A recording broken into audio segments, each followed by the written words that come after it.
Assalamualaikum warahmatullahi wabarakatuh. Perkenalkan, saya Herdi Yudi Rahman, calon guru penggerak Angkatan 9 dari SMK Negeri 1 Majalengka, Cabang Dinas Pendidikan Wilayah 9, Kabupaten Majalengka. Oke, pada tayangan video kali ini adalah koneksi antar materi modul 3.1 pengambilan keputusan berbasis nilai-nilai kebajikan sebagai pemimpin. Selamat menyaksikan. Bacalah kutipan ini dan tafsirkan apa maksudnya.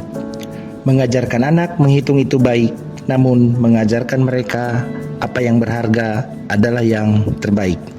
Teaching kids to count is fine, but teaching them what count is best. Dari Bob Talbot. Dari kutipan di atas, apa kaitannya dengan proses pembelajaran yang sedang Anda pelajari saat ini? Kutipan tersebut menyoroti pentingnya mengajarkan nilai-nilai dan prinsip-prinsip yang lebih mendalam kepada anak-anak. Bukan hanya keterampilan dasar seperti menghitung. Ini menunjukkan bahwa sementara kemampuan menghitung penting, nilai-nilai inti seperti integritas, empati, tanggung jawab, dan keadilan adalah yang lebih penting dan memberikan fondasi yang kuat untuk mengambil keputusan yang bijaksana. Bagaimana nilai-nilai atau prinsip-prinsip yang kita anut dalam suatu pengambilan keputusan dapat memberikan dampak pada lingkungan kita? Nilai-nilai dan prinsip-prinsip yang kita anut dalam pengambilan keputusan memiliki peran penting dalam membentuk lingkungan di sekitar kita. Keputusan yang didasarkan pada nilai-nilai positif seperti tanggung jawab, keadilan, dan kasih sayang dapat menciptakan lingkungan yang lebih baik dan berkelanjutan. Sebaliknya, keputusan yang didasarkan pada nilai-nilai negatif dapat merusak lingkungan dan merugikan orang lain. Oleh karena itu, penting untuk selalu mempertimbangkan nilai-nilai kita saat mengambil keputusan dan berusaha membuat pilihan yang bertanggung jawab dan berkelanjutan. Menurut Anda, apakah maksud dari kutipan ini jika dihubungkan dengan proses pembelajaran yang telah Anda alami di modul ini? Jelaskan pendapat Anda. Education is the art of making man ethical. Pendidikan adalah sebuah seni untuk membuat manusia menjadi berperilaku etis. Dari George Wilhelm Friedrich Hegel. Menurut saya, kutipan ini menyampaikan bahwa tujuan utama dari pendidikan bukan hanya untuk mentransfer pengetahuan atau keterampilan kepada individu, tetapi juga untuk membentuk karakter dan moralitas mereka. Dalam konteks pembelajaran yang telah saya alami dalam modul ini, saya melihat bahwa pendidikan tidak hanya fokus pada pengembangan kemampuan teknis atau akademis, tetapi juga pada pembentukan nilai-nilai moral dan etika yang penting dalam pengambilan keputusan dan interaksi sosial. Setelah melewati tahapan-tahapan pembelajaran sebelumnya, inilah saatnya menarik kesimpulan, berefleksi, mengaitkan materi-materi yang sudah dipelajari baik di dalam modul 3.1 ataupun kaitannya dengan materi di modul lain. Bagaimana filosofi Ki Hajar Dewantara dengan Pratap Triloka memiliki kaitan dengan penerapan pengambilan keputusan sebagai seorang pemimpin? Filosofi Ki Hajar Dewantara dengan Pratap Triloka memiliki kaitan yang erat dengan penerapan pengambilan keputusan sebagai seorang pemimpin, khususnya dalam bidang pendidikan. Pertama, seorang pemimpin harus memahami dan menghargai potensi serta kebutuhan individu yang dipimpinnya saat mengambil keputusan. 2. Keputusan diambil melalui diskusi dan pertimbangan bersama, tidak top down sesuai semangat Among. 3. Pemimpin harus menunjukkan integritas, keadilan, dan kompetensi untuk membangun kepercayaan. 4. Keputusan harus mendorong semangat, kreativitas, dan rasa memiliki.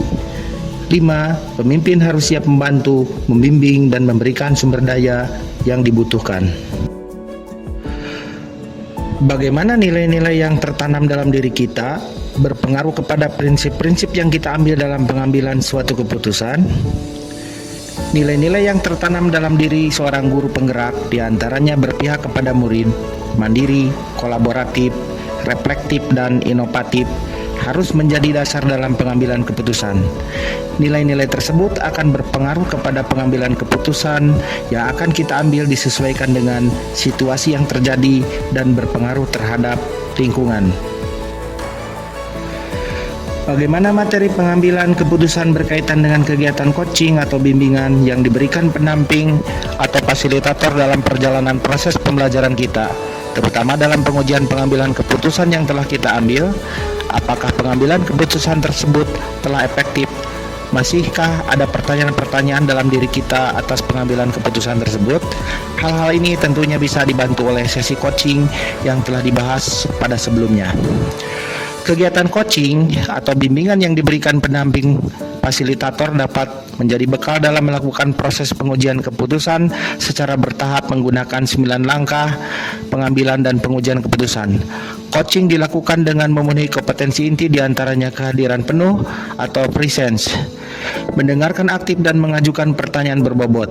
Saat melakukan pengujian keputusan pun sebaiknya menggunakan kompetensi inti coaching tersebut, sehingga kita dapat menggali informasi sebanyak-banyaknya dari permasalahan yang ditemui. Pengambilan keputusan dengan menggunakan 9 langkah pengujian akan efektif jika diimbangi dengan pendekatan coaching dan dilakukan dengan kolaboratif dengan berbagai pihak.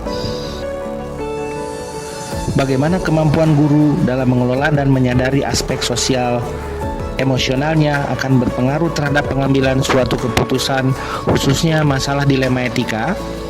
Guru memiliki kemampuan dalam mengelola dan menyadari aspek sosial emosionalnya akan memiliki kesadaran diri untuk memahami perasaan, emosi, dan nilai diri sendiri, memiliki manajemen diri sehingga mampu mengelola emosi dan perilaku, memiliki kesadaran sosial sehingga mampu memahami sudut pandang dan dapat berempati dengan orang lain, memiliki keterampilan berelasi sehingga dapat berkomunikasi dengan lebih efektif, dan dapat mengambil keputusan yang bertanggung jawab.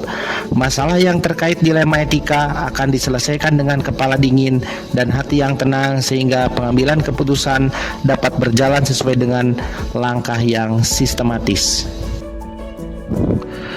Bagaimana pembahasan studi kasus yang fokus pada masalah moral atau etika kembali kepada nilai-nilai yang dianut seorang pendidik? Studi kasus yang berkaitan dengan moral etika harus didasari dengan nilai-nilai yang dianut seorang pendidik berupa nilai-nilai kebajikan yang bersifat universal, di antaranya keadilan, keselamatan, tanggung jawab, kejujuran, rasa syukur, lurus hati, dan lain-lain. Dilema etika harus dianalisa menggunakan paradigma prinsip dan 9 langkah pengujian dan pengambilan keputusan dengan didasari dengan nilai-nilai kebajikan tersebut. Apakah tantangan-tantangan di lingkungan Anda untuk dapat menjalankan pengambilan keputusan terhadap kasus-kasus dilema etika ini? Adakah kaitannya dengan perubahan paradigma di lingkungan Anda? Pengambilan keputusan dalam kasus-kasus dilema etika dapat menjadi tantangan yang kompleks. Tantangan-tantangan ini dapat diperparah oleh perubahan paradigma di lingkungan. Untuk mengatasi tantangan ini, diperlukan upaya untuk meningkatkan kesadaran etika, mengembangkan keterampilan berpikir kritis, dan membangun budaya yang mendukung pengambilan keputusan yang etis. Apakah pengaruh pengambilan keputusan yang kita ambil ini dengan pengajaran yang memerdekakan murid-murid kita? Bagaimana kita memutuskan pembelajaran yang tepat untuk potensi murid kita yang berbeda-beda? Pengambilan keputusan yang tepat dapat membantu menciptakan pengajaran yang memerdekakan murid dan memungkinkan mereka untuk mencapai potensi mereka yang maksimal. Guru dapat mendiversifikasi pembelajaran dan memberikan murid kebebasan dan otonomi untuk memilih apa yang ingin mereka pelajari dan bagaimana mereka ingin belajar. Bagaimana seorang pemimpin pembelajaran dalam mengambil keputusan dapat mempengaruhi kehidupan atau masa depan murid-muridnya? Pengaruh keputusan seorang pemimpin pembelajaran bukan hal sepele. Keputusan yang bijak dan berwawasan dapat membuka jalan bagi masa depan yang cerah bagi murid-muridnya. Sebaliknya, keputusan yang buruk bisa berdampak negatif dan menghambat perkembangan mereka. Oleh karena itu, para pemimpin pembelajaran memiliki tanggung jawab besar untuk terus belajar, berpikir kritis, dan mempertimbangkan kepentingan terbaik murid-muridnya dalam setiap keputusan yang diambil. Apakah kesimpulan akhir yang dapat Anda tarik dari pembelajaran modul materi ini dan keterkaitannya dengan modul-modul sebelumnya? Pembelajaran yang memerdekakan murid merupakan hasil dari proses yang berkelanjutan. Seorang pemimpin pembelajaran perlu terus belajar, mengembangkan diri, dan berkolaborasi dengan berbagai pihak untuk menciptakan lingkungan belajar yang optimal bagi murid-muridnya. Sejauh mana pemahaman Anda tentang konsep-konsep yang telah Anda pelajari di modul ini, yaitu dilema etika dan rujukan moral, 4 paradigma pengambilan keputusan, 3 prinsip pengambilan keputusan, dan 9 langkah pengambilan dan pengujian keputusan. Adakah hal-hal yang menurut Anda di luar dugaan? 1. Kompleksitas dilema etika. Saya menemukan bahwa dilema etika lebih kompleks dan menantang daripada yang saya bayangkan sebelumnya. Seringkali tidak ada jawaban yang mudah dan setiap pilihan memiliki konsekuensi yang harus dipertimbangkan. 2. Pentingnya paradigma pengambilan keputusan. Saya menemukan bahwa paradigma pengambilan keputusan dapat membantu dalam menganalisa situasi dan membuat pilihan yang tepat. Memahami paradigma yang berbeda dapat membantu dalam mempertimbangkan berbagai perspektif dan membuat keputusan yang lebih adil dan bijaksana. 3. Keterkaitan antara ketiga prinsip pengambilan keputusan. Saya menemukan bahwa ketiga prinsip pengambilan keputusan saling terkait dan tidak dapat dipisahkan. Berpihak pada murid, berorientasi pada masa depan, dan berlandaskan data adalah 3 aspek penting dari pengambilan keputusan yang efektif. 4. Kedetailan 9 langkah pengambilan dan pengujian keputusan. Saya menemukan bahwa 9 langkah pengambilan dan pengujian keputusan adalah proses yang terstruktur dan komprehensif. Mengikuti langkah-langkah ini dapat membantu dalam membuat keputusan yang lebih terencana dan terukur. Sebelum mempelajari modul ini, pernahkah Anda menerapkan pengambilan keputusan sebagai pimpinan dalam situasi moral dilema? Bila mana pernah, apa bedanya dengan apa yang Anda pelajari di modul ini? 1. Sebelum mempelajari modul ini, saya telah memiliki pengalaman dalam mengambil keputusan sebagai pemimpin dalam situasi moral dilema. Proses pengambilan keputusan saya lebih intuitif dan didasarkan pada pengalaman pribadi. Saya tidak memiliki kerangka kerja yang sistematis untuk menganalisis situasi dan membuat pilihan yang tepat. 2. Modul ini telah memberikan saya beberapa alat dan kerangka kerja yang dapat saya gunakan untuk membuat keputusan yang lebih efektif dalam situasi moral dilema. 3. Modul ini telah membantu saya untuk menjadi pemimpin yang lebih efektif dalam menangani situasi moral dilema. Saya sekarang memiliki pemahaman yang lebih baik tentang cara membuat keputusan yang adil, bijaksana, dan berpihak pada semua pihak yang terlibat. Bagaimana dampak mempelajari konsep ini buat Anda? Perubahan apa yang terjadi pada cara Anda dalam mengambil keputusan sebelum dan sesudah mengikuti pembelajaran modul ini? 1. Mempelajari konsep-konsep dalam modul ini telah berdampak positif pada cara saya mengambil keputusan sebagai pemimpin. Awalnya, saya lebih menggunakan intuisi dan pengalaman pribadi dengan pertimbangan yang terbatas dan tanpa kerangka kerja yang sistematis. Akibatnya, saya sering merasa tidak yakin dengan keputusan yang diambil. 2. Setelah mempelajari modul ini, memberikan saya keterampilan dan pengetahuan penting untuk menjadi pemimpin yang lebih efektif, khususnya dalam mengambil keputusan. Melalui pendekatan terstruktur, pertimbangan luas, dan keterlibatan pihak lain, saya dapat membuat keputusan yang lebih adil, bijaksana, dan berpihak pada semua pihak yang terlibat. Seberapa penting mempelajari topik modul ini bagi Anda sebagai seorang individu dan Anda sebagai seorang pemimpin? Pertama, sebagai individu, 1. Mengembangkan kemampuan berpikir kritis. Modul ini mendorong saya untuk menganalisis situasi secara objektif, mempertimbangkan berbagai perspektif, dan mengevaluasi bukti sebelum membuat keputusan. Ini membantu saya untuk menjadi pemikir yang lebih jernih dan mandiri. 2. Meningkatkan kesadaran diri, memahami dilema etika dan kerangka kerja pengambilan keputusan membantu saya mengenali bias pribadi dan membuat keputusan yang lebih konsisten dengan nilai-nilai saya. 3. Memperkuat kemampuan untuk memecahkan masalah. Proses terstruktur untuk pengambilan keputusan yang diajarkan dalam modul ini dapat diterapkan pada berbagai situasi, tidak hanya dalam konteks kepemimpinan. Hal ini membuat saya lebih efektif dalam memecahkan masalah pribadi dan profesional. 4. Menumbuhkan rasa tanggung jawab. Mempelajari tentang konsekuensi keputusan dan pentingnya keadilan serta kepedulian telah meningkatkan rasa tanggung jawab saya terhadap dampak tindakan saya.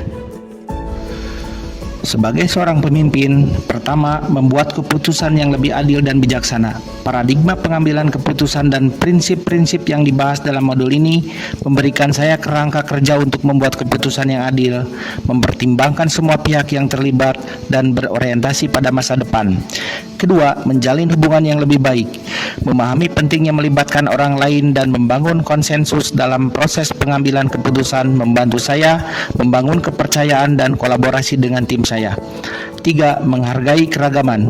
Modul ini menekankan pentingnya mempertimbangkan berbagai perspektif dan pengalaman yang membantu saya menjadi pemimpin yang lebih inklusif dan menghargai keragaman.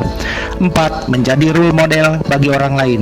Proses pengambilan keputusan yang transparan dan etis yang saya terapkan dapat menjadi contoh bagi orang lain dan mendorong mereka untuk membuat keputusan yang bertanggung jawab.